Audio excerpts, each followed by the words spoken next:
Welcome to the Ocean International Community Church.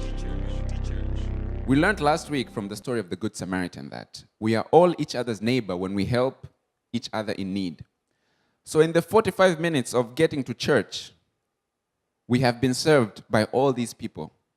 Just the distance from waking up from your bed and coming to sit here, you have been served by all these people that, on my part, I take for granted. Shouldn't we go and do likewise? Aren't we now obliged to be like, you know what, I should do something? You are not here just by accident.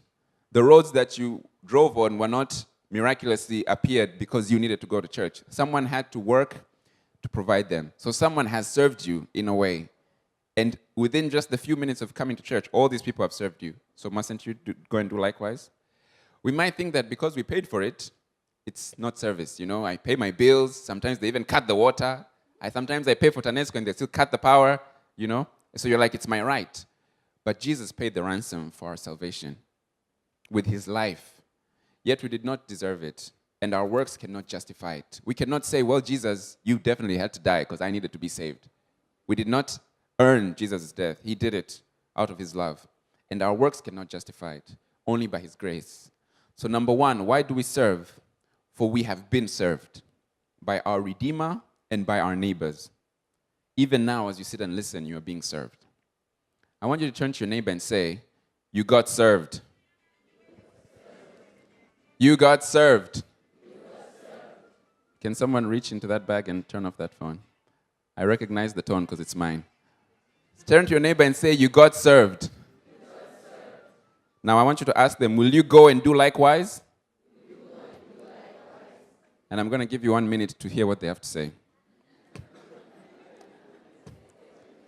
Because usually people say, ask, and that's the end. And I want them to tell you what they're going to serve. Just give you a minute.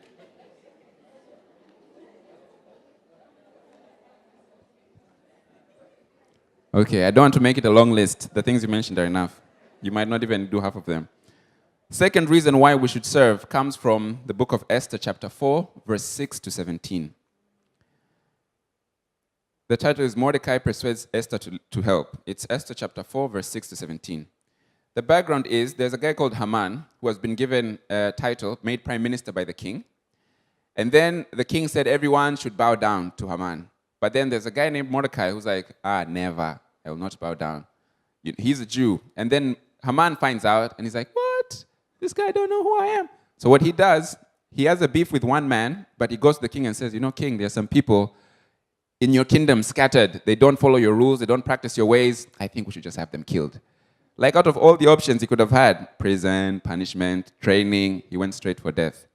And I think this happens even in today's life. People look at someone, because you're tall or you're this skin color, I don't like you anymore. You deserve death.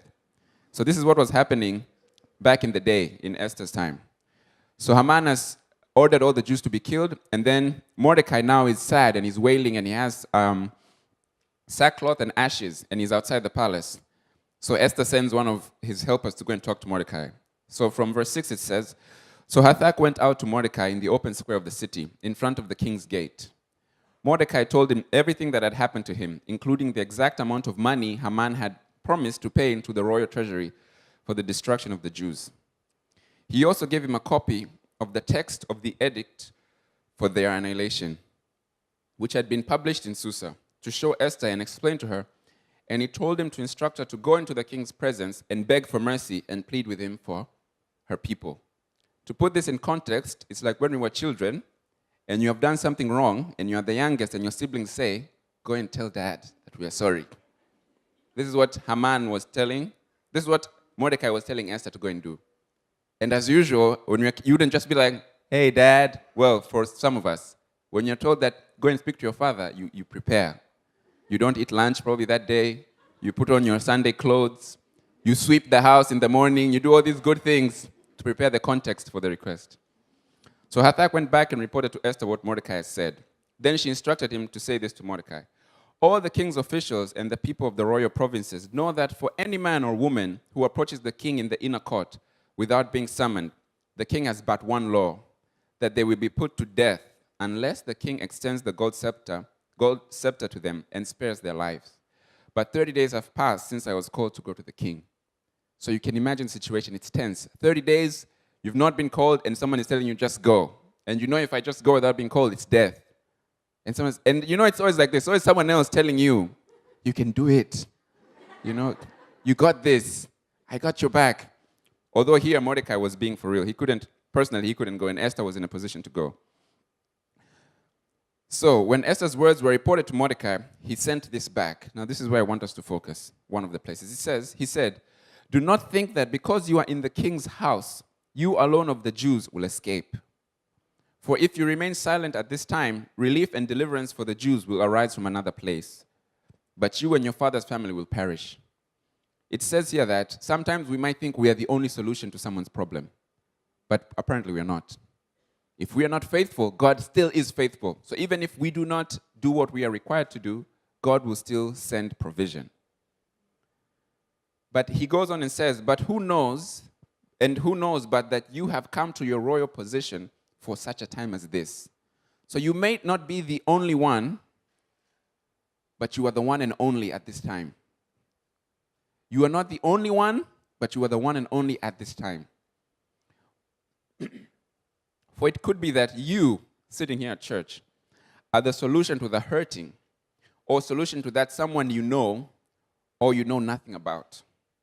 A doctor in India, for example, knows that there are sick people, but he might not know that in his 40s he will treat a young Tanzanian man with obstructive uropathy that will later end up preaching at the ocean and changing the lives of even more young men with the message of Christ.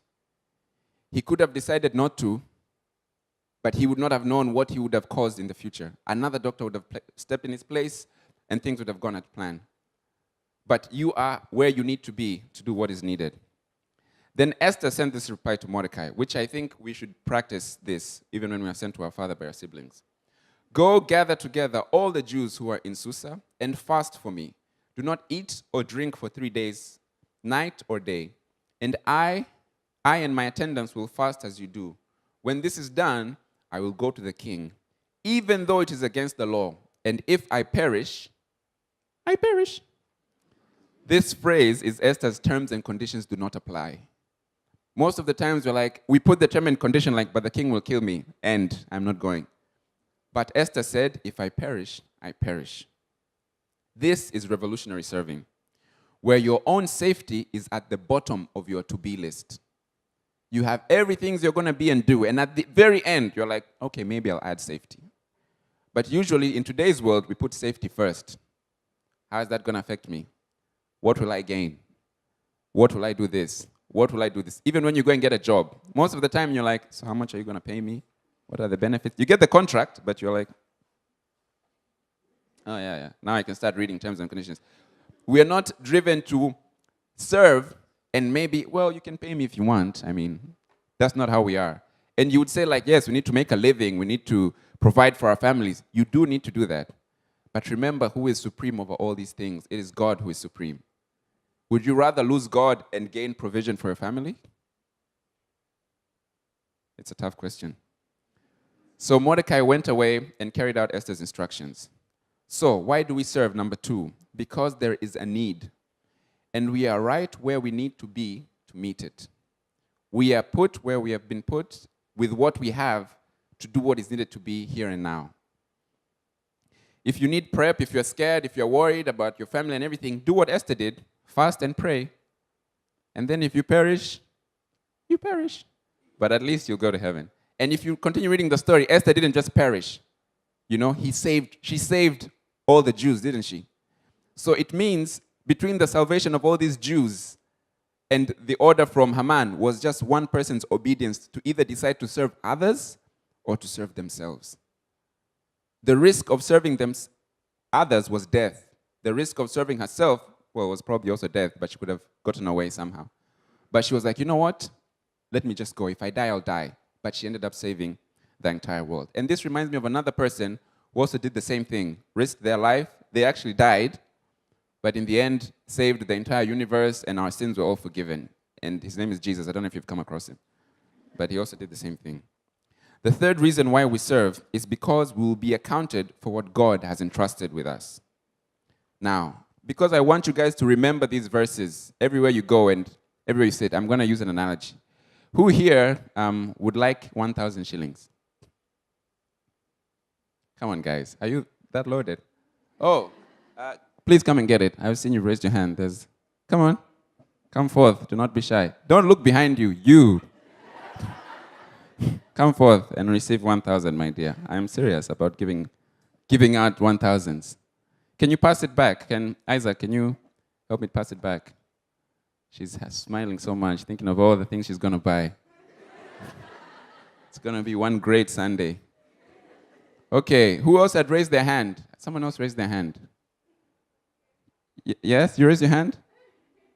Yeah? Okay, because I'm feeling generous, take 2,000, because you're the second person. Anyone else? If you see the trend, the money is increasing. Who? Oh, there's a hand back there.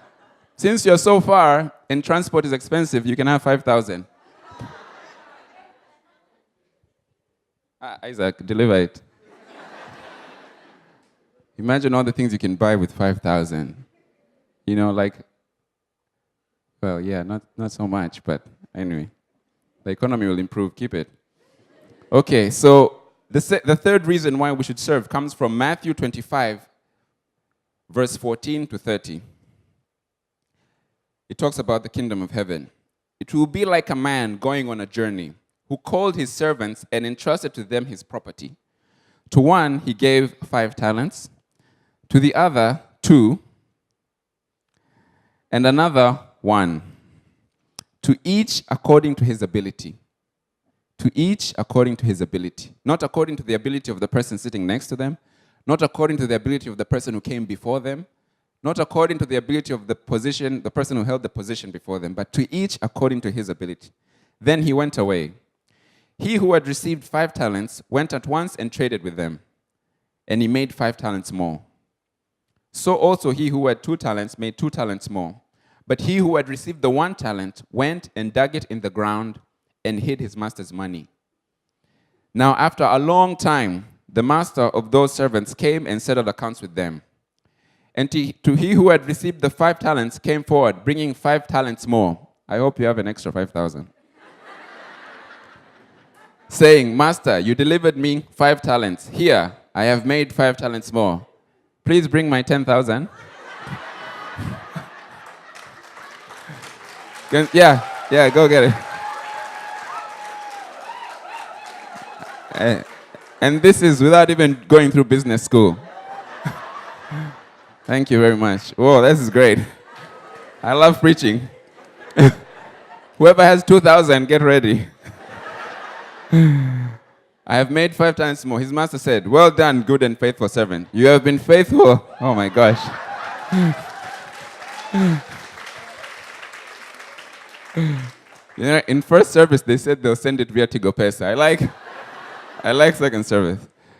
Well done, good and faithful servant. You have been faithful over little. I will set you over much. Enter into the joy of your master. And he also who had the 2 talents came forward, saying, Master, you have delivered me 2 talents. Here, I have made 2 talents more. His master said, well, before I say it, my 4,000, please. Oh. This is great. This second service is very faithful. This first service, they all said they'll send it via Tigo Pesa, and I got nothing. Made 2 talents more. His master said to him, well done, good and faithful servant. You have been faithful over little. I will set you over much. Enter into the joy of your master.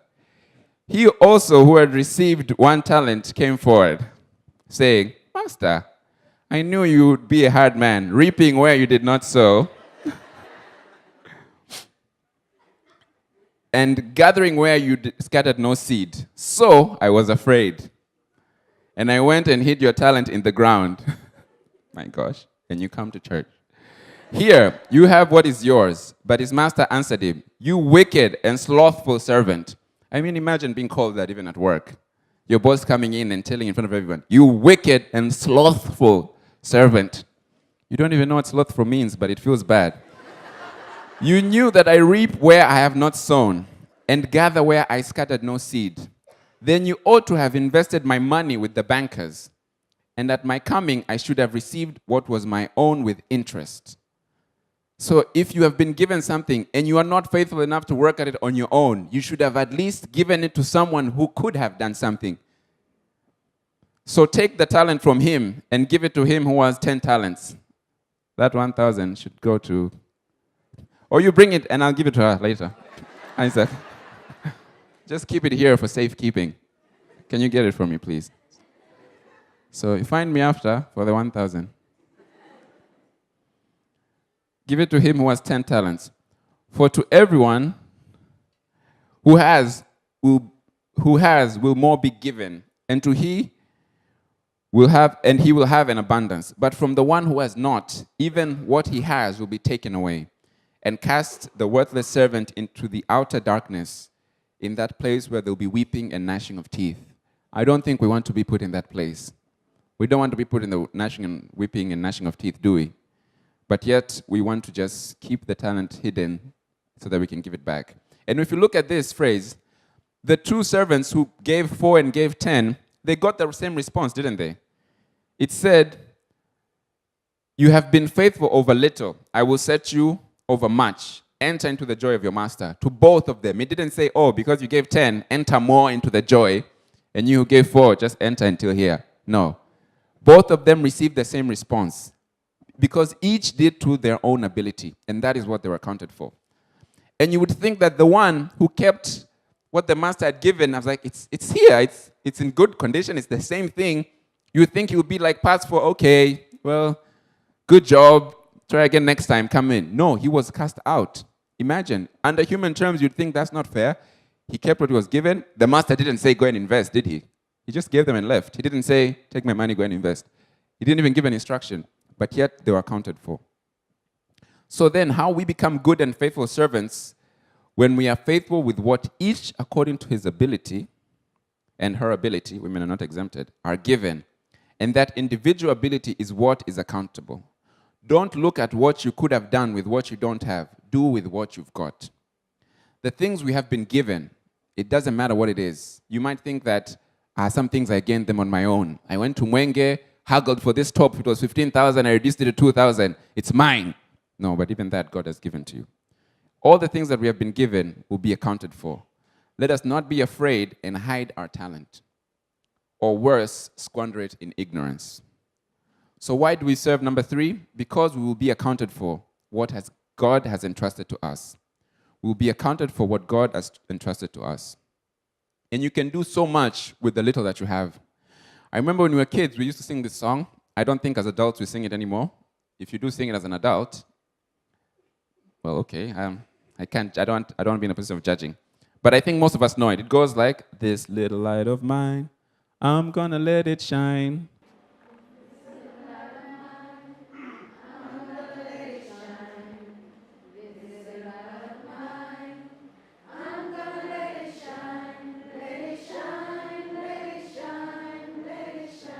And again, the band is always looking for people to sing.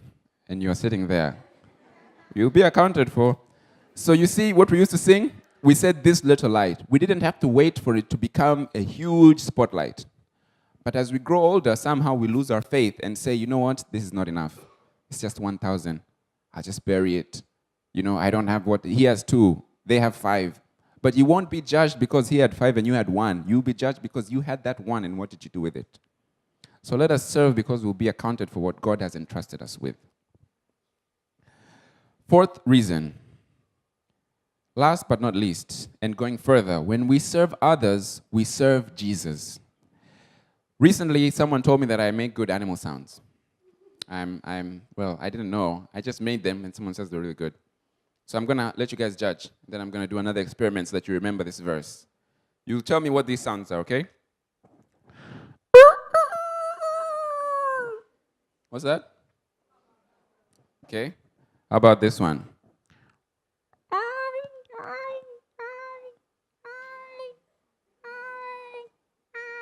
What's that? Well, I'm surprised if someone said cow. I'll be like, Okay. What is this one? Goat. Yes, farmers in the house. What is this one? Ba. Ba. Sheep. It's a sheep. It's not a chicken. It's a sheep. So now I'm going to divide you guys here. Where the camera is, this side, to the left, and the right. So these guys are going to be the sheep. Give me a bar. Oh my gosh. Wow. My talent might just have found its match. Okay. This side, unfortunately, you're going to have to represent the goats. Give me a... There's a good one there somewhere. Someone there has been spending too much time in the field. So I want you to remember each side, okay? And every time you hear sheep, you make your noise. Every time you hear goat, you make the noise. So the last example comes from Matthew 25, verse 31 to 46. Matthew 25, verse 31 to 46. When the Son of Man comes in his glory, and all the angels with him, then he will sit on his glorious throne. Before him will be gathered all the nations, and he will separate people one from another, as a shepherd separates the sheep from the goats. Oh, wow, this is getting really good. And he will place the sheep on his right, but the goats on the left. I think there's a confused goat or sheep somewhere there. Then the king will say to those on the right, "Come, you who are blessed by my Father, inherit the kingdom prepared for you from the foundation of the world. For I was hungry, and you gave me food. I was thirsty, and you gave me drink. I was a stranger, and you welcomed me. I was naked, and you clothed me. I was sick, and you visited me. I was in prison, and you came to me." Then the righteous will answer him, saying, "Lord, when did we see you hungry, and fed you, or thirsty, and gave you drink? And when did we see you a stranger and welcome you, or naked and clothe you? And when did we see you sick or in prison and visit you?" And the king will answer them, "Truly, I say to you, as you did it to one," not 100, not 3, not 50, not 1,000,000, "to one of the least of these, my brothers, you did it to me." Then he will say to those on the left, "Depart from me." Don't go out the church. It's just an example. "Depart from me, you cursed, into eternal fire, prepared for the devil and his angels. For I was hungry, and you gave me no food. I was thirsty, and you gave me no drink. I was a stranger, and you did not welcome me. Naked, and you did not clothe me. Sick, and in prison, and you did not visit me." Then they will also answer, saying, "Lord, when did we see you hungry, or thirsty, or a stranger, or naked, or sick, or in prison, and did not minister to you?" Then he will answer them, saying, "Truly I say to you, as you did not do it to one of the least of these, you did not do it to me. And these will go away into eternal punishment, but the righteous eternal life." So from this passage, we see that both the sheep and the goats do not know when they serve Jesus, because they both ask the same thing: "When did we see you?" Both it shows recognize Jesus judging them. They said, "Lord," that means they recognize him judging him now, but had not the foggiest idea where they had seen him elsewhere. It wasn't like, hey, you're the... No, it wasn't. It was like, huh? Naked? Jesus, have you seen Jesus naked? I haven't seen Jesus hungry, but he's God. How can he be? Come on, what's Jesus talking about? You know? Both of them were in awe. There was like the confused sheep and goats. They didn't know who was a sheep, who was a goat. You know, it was just like, you know. No, none of them knew who Jesus was. But both said, "Lord," meaning they recognized who Jesus was. "When did we see you hungry, or thirsty, or a stranger, or naked, or sick, or in prison, and did not minister to you?" Now I want you to turn to your neighbor, okay? Look them in the eye. In the eyes, actually, both of them. And say, "Let us not be goats." Say, "Let us not be goats." This means let us not be caught unaware. Let us not come to the end of time and be those people who are like, "But where? I came to the ocean every day. I didn't see Jesus naked. Everyone was wearing clothes. My goodness. There was tea outside, so no one was thirsty." Let us not be those people. Because sometimes this passage, we think that, oh, we are the sheep in church, and all the non-Christians are the goats. But that's not. I don't think that's the case. Both of these groups said, "Lord." They both recognized Jesus. If it was someone who wasn't aware of Jesus, he would be like, I'm a goat, don't bother. I'll just stand here. Like they would know where they belong. They would be like, oh my gosh, I should have listened when Isaac was telling me about Jesus. Oh man, I've missed out. But both of them were like, heaven is coming, it's coming home, They were both hopeful about heaven. And then they were shocked when Jesus told them, you didn't serve me. They're like, where? When? So let us not be goats. Let us not be caught off guard. It is you, it could be me. Don't say, Edgar's preaching, he's definitely a sheep. No. It could be any of us. We have become people who have set a standard to who we serve. How many of you here looked in the mirror before coming to church today? And okay, most of us. Maybe some of us don't own mirrors. Why did you look in the mirror? Was it to make sure you are you? Was that you? Were you just like, oh, it's still me? No, I doubt it. You know who you are, right? But you did it because you wanted to look good. You want to check if you look good, right? Was it to look good for you or to look good for the people who are going to see you? For the people. Because when you get home, you hang around in your boxers. That is the true you, right? But when you come to church, you wear a tie, you tuck in, you say greetings like, praise be to God, hallelujah, brother, shalom. Those are the things you say. But in reality, that's not who you are. Which means you have already set a standard of how I should look because I am a believer of Christ and I am the outward appearance. And Ben talked about this. And then what we do is we go further and then apply this standard on other people. If you don't look like someone I can serve, then I'm like, I don't think I can serve you. Go and wear this, go and change this, maybe you can have a shower, then come back to me and I'll see what I can do, We go around in the streets and we see someone, we're like, sucks to be them. And that's the end of our thoughts. Like, I can't really be seen associated with him. What will my people at work think? What if someone at the ocean is close by? What will they say about me? I gave an example in the morning that if someone was drunk and wasted, vomited all over himself, and did other things that are unmentionable up on this pulpit, came to and just decided in the morning, like, I'm just going to get out of this gutter, and I've heard there's a church that talks about community and it's connecting. I'm going to go and see what they have to say.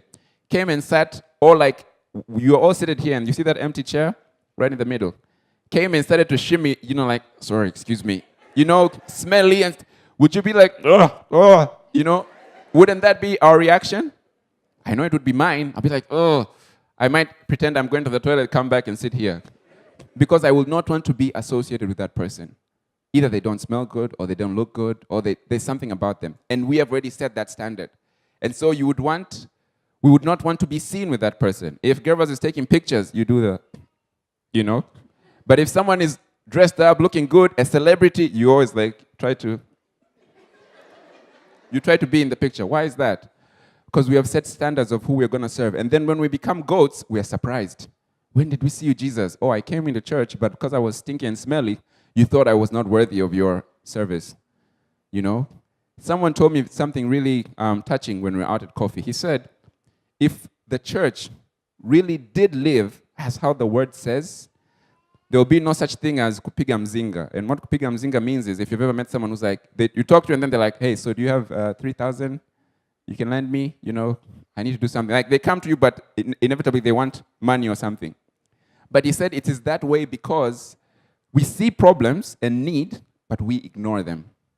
And so the only way the person in need can get help is they have to come and piga yumzinga. At the end of the day, they have to step out and ask. But if we were really living the Christian way, we would recognize need.